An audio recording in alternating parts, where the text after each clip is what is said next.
रात काली थी, बिना चांद की। गांव बदौली घने पेड़ों और शांत खेतों के बीच सोया हुआ था। इस गांव की एक अजीब परंपरा थी। सूर्यास्त के बाद कोई भी अपने घर से बाहर नहीं निकलता था, क्योंकि गांव के ठीक पीछे शुरू होता था कालीगढ़ का जंगल। इतना पुराना, इतना गहरा कि वहां की हवा तक रहस्यमयी लगती थी। कहते हैं उस जंगल में समय रुक गया है।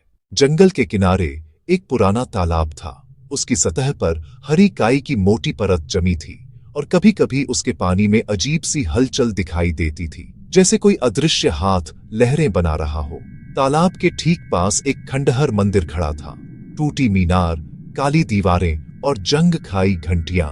गांव के बुजुर्ग कहते थे यह शिव मंदिर था, लेकिन सदियों पहले यहां कुछ ऐसा घटा था जिसके बाद किसी ने भी यहां पूजा नहीं की। रात में कभी-कभी मंदिर से घंटी की आवाज आती थी, कभी रोने की, पर कोई देखने नहीं जाता था। लोग कहते थे उस मंदिर में एक अधूरी आत्मा रहती है जो हर 100 साल में किसी की तलाश करती है।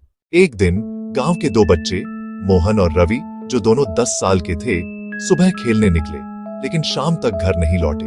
पहले तो लोगों ने सोचा वे शायद खेतों की तरफ चले गए होंगे, मगर जब अंधेरा घिरने लगा और दोनों का कोई पता नहीं चला, तो पूरे गांव में डर फैल गया। दर्जनों लोग मशालें लेकर निकल पड़े। किसी ने खेतों में ढूंढा, किसी ने नदी किनारे, किसी ने जंगल के किनारे तक खोज की। फिर आधी रात के करीब मंदिर की दिशा से रोने की आवाज आई। वह आवाज बच्चों की थी, कमजोर, कांपती हुई, जैसे कोई मदद मांग रहा हो।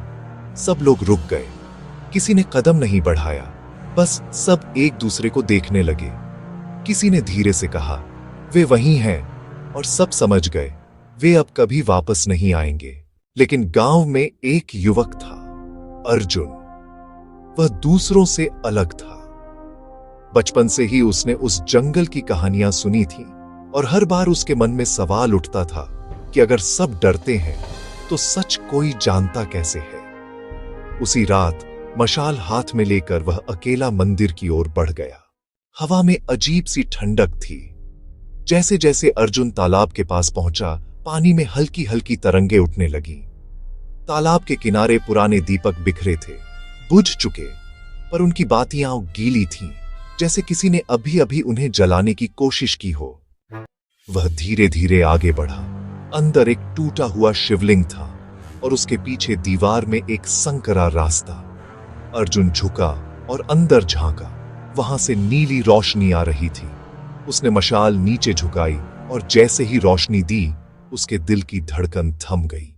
वहां पत्थर की दीवार पर दो बच्चों की परछाइयां उभर थीं, मोहन और रवि की, लेकिन वे हिल नहीं रहे थे। ऐसा लग रहा था जैसे किसी ने उनके डर को पत्थर में कैद कर दिया हो। दीवार पर उनके चेहरे ऐसे जमे थे जैसे किसी क्षणिक चीख को सदा के लिए रोक दिया गया हो। हर 100 साल में कोई लौटता नहीं, बस कहानी बढ़ती जाती है। हर 100 साल में कोई लौटता नहीं, बस कहानी बढ़ती जाती है। सुबह जब गांव वाले मंदिर पहुंचे तो दरवाजा खुला था, लेकिन अर्जुन वहां नहीं था। बस शिवलिंग के पास एक नई परछाई उभर आई थी, तीसरी। और तब से हर 100 साल में उस मंदिर की दीवार पर एक नई छाया जुड़ जाती है, जैसे कोई अदृश्य हाथ उन कहानियों को पत्थर पर लिखता जा रहा हो जिन्हें कोई बोल नहीं पाता।